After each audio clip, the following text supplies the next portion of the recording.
Nous sommes très heureux de vous retrouver sur Medi 1. Soyez les bienvenus dans l'invité de la rédaction. Une meilleure représentativité des personnes vivant avec un handicap dans les processus électoraux, aussi bien en tant qu'électeurs, candidats et acteurs de premier plan, au sein des partis politiques et de la Commission électorale indépendante est le vœu cher des organisations des personnes handicapées de Côte d'Ivoire. Quelles dispositions pour les prochains scrutins en Côte d'Ivoire? On en parle dans cet entretien et c'est avec grand plaisir que nous retrouvons Yacouba Koné sur notre plateau. Bienvenue. Merci beaucoup. Alors rappelons que vous êtes le président du conseil d'administration de la KPHCI, qui est la coordination des associations de personnes handicapées de Côte d'Ivoire. Oui, effectivement. Alors quelle est l'actualité de votre coordination en ce moment? L'actualité en ce moment, c'est à travers un projet qui a été financé par l'ambassade du Canada, c'est la mise en place des comités de concertation au niveau des différentes communes du district d'Abidjan, plus Bassam et Dabou. L'objectif de ces comités-là, c'est d'être les interlocuteurs des personnes handicapées auprès des autorités locales. D'accord, et l'actualité en ce moment en Côte d'Ivoire, c'est l'élection. L'élection. Le 2 septembre, on parlera d'élections municipales couplées au régional. Et en 2025, tout le monde se prépare pour les présidentielles. Et on va en parler avec vous, avec votre coordination. Il y a eu une opération de révision des listes électorales, l'inscription de nouveaux majeurs. Faites-nous un point au niveau de votre coordination. Aujourd'hui, le point que nous faisons, c'est un peu un point d'ensemble au niveau des organisations des personnes handicapées. Sans rentrer trop dans les détails. Chiffres, dites-nous comment ça s'est passé. Comment vous êtes-vous senti interpellé, appelé aussi à y aller? D'accord. Je pense que cette année, ce qu'il faut noter déjà pour cette année, c'est la bonne disposition de la Commission électorale indépendante à inclure les personnes handicapées dans le dispositif. D'accord, c'est une volonté? C'est une volonté manifeste qui s'est traduite par des ateliers, des séminaires avec la CEI où les personnes handicapées ont été associées à tous les niveaux de prise en compte. Et vous avez vu que cette année, pendant l'enregistrement des électeurs, la question du handicap était marquée sur les fiches. Ce qui a permis quand même pour les nouveaux pour les inscriptions de cette année, d'identifier déjà près de 11 155 électeurs en situation de handicap pour tous les nouveaux inscrits cette année. Donc c'est déjà une bonne... Et aujourd'hui, avec la CEI, il y a les moyens sont en train d'être mis en place pour que le code électoral soit amendé pour pouvoir prendre en compte la volonté et l'inclusion des personnes handicapées. D'accord, on peut dire que de façon générale, parfois, les personnes en situation de handicap sont omises, sont oubliées. Quand on dit élection, tout le monde s'en va, on oublie de prendre des dispositions. Quelles sont les réalités que vous avez vécues jusque-là et que vous continuez de vivre quand on parle de joute électorale? D'accord. D'abord, on continue de vivre, même s'il y a des bonnes intentions, mais nous sommes toujours dans nos réalités. C'est que, au niveau des partis politiques, des campagnes, le message n'est pas accessible.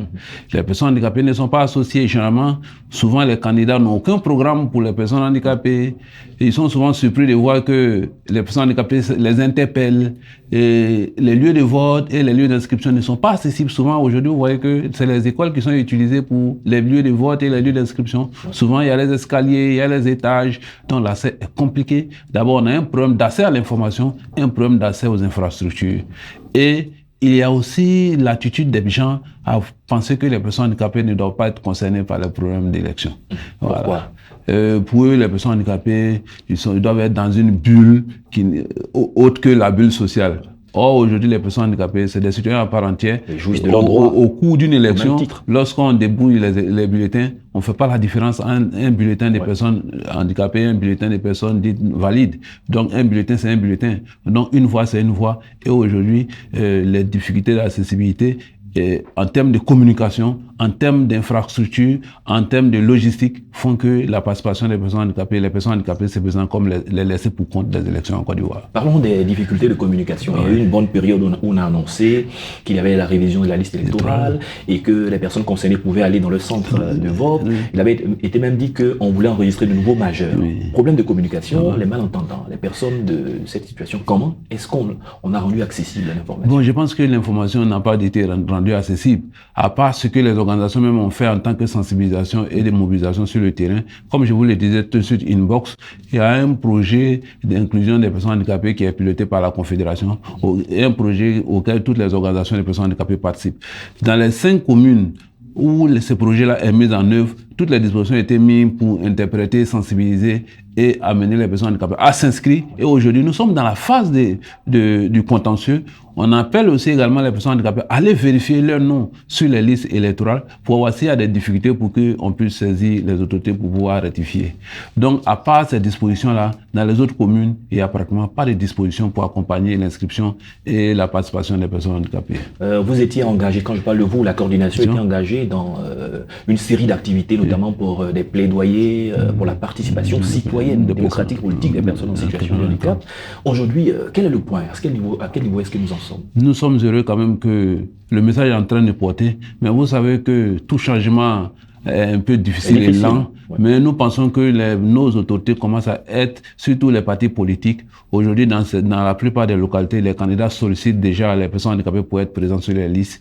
Mais nous pensons qu'il faut qu'on aille au-delà de l'intention. Il faut que, comme les femmes, la participation des personnes handicapées au processus soit un processus imposé par l'État à travers ces institutions. Parce qu'aujourd'hui, vous savez comment les conseils municipaux et régionaux siègent, ils prennent les décisions, ils prennent entre les conseils. Lorsque vous avez une session ouverte, mais ceux qui ne sont pas membres de ces conseils-là ne posent pas de questions. Donc, si les personnes handicapées ne sont pas à la table avec les décideurs, il sera difficile que les préoccupations des personnes handicapées soient prises en compte. Ce qui fait que généralement, quand les décisions sont déjà prises et qu'on adresse des courriers, des plaidoyers, on nous dit, malheureusement, on a déjà décidé. C'est ça, attendez, c'est pas prévu. Bon, finalement, comment on peut faire pour que ce soit prévu? Pour que ce soit prévu, il faut qu'on soit à la table. Il faut qu'on soit associé pour l'intérêt même des élus, parce que ça rend encore leur action plus inclusive. Parce que pour nous, la participation des personnes handicapées au processus électoral et à la prise de décision est un indicateur de bonne gouvernance. Est-ce que pour que les personnes en situation de handicap soient incluses, il y va de votre responsabilité de vous battre, comme vous le faites plus ou moins déjà, et en accord aussi avec l'appui des autorités compétentes de créer le cadre pour favoriser? Comment vous voyez cela? Nous pensons que les premiers responsables du combat, c'est nous. C'est d'abord l'une des missions des organisations de se battre pour l'application des droits et du bien-être de leurs membres.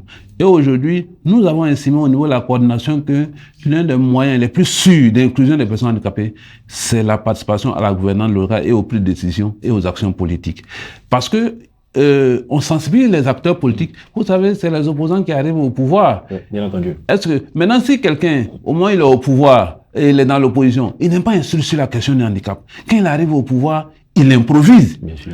Et une action improvisée, souvent c'est une action mal menée. Voilà, les résultats sont souvent bâclés et on a l'impression qu'on fait beaucoup, mais souvent l'impact est minime parce que l'action n'a pas été mûrie. Les vrais acteurs ne sont pas associés parce que souvent on a l'impression que c'est vrai, il y a des questions qui ont besoin de spécialistes, qui ont besoin de background, mais aujourd'hui au niveau de la question du handicap n'a pas besoin d'avoir un master, d'avoir un PhD, ça a besoin d'inclure les personnes handicapées même. Parce que ce qu'ils vont dire, c'est ce qu'ils vivent.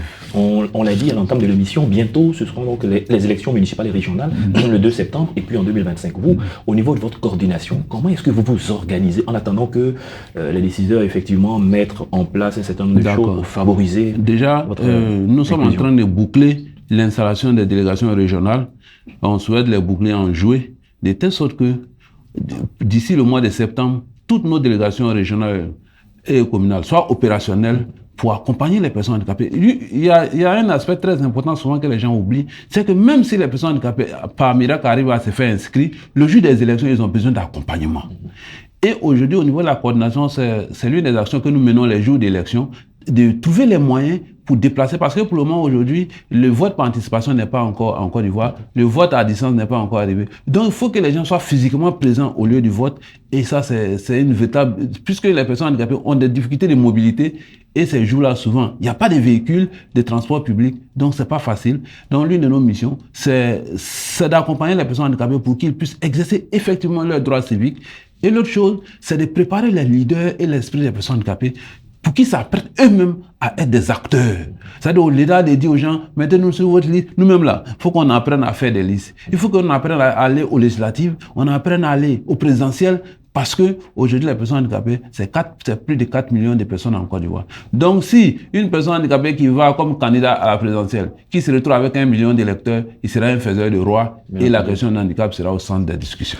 Merci, Président Yacouba connaît, on a eu du plaisir à échanger avec vous sur la question des dispositions prises pour les personnes en situation de handicap, notamment pour les scrutins ici en Côte d'Ivoire. Merci d'être passé sur notre plateau. Merci beaucoup. Nous rappelons que vous êtes le président du conseil d'administration de la KPACI, qui est la coordination des associations de personnes handicapées de Côte d'Ivoire. C'est la fin de cette émission. Merci à tous de l'avoir suivi. Bonne suite de nos programmes sur Medi 1.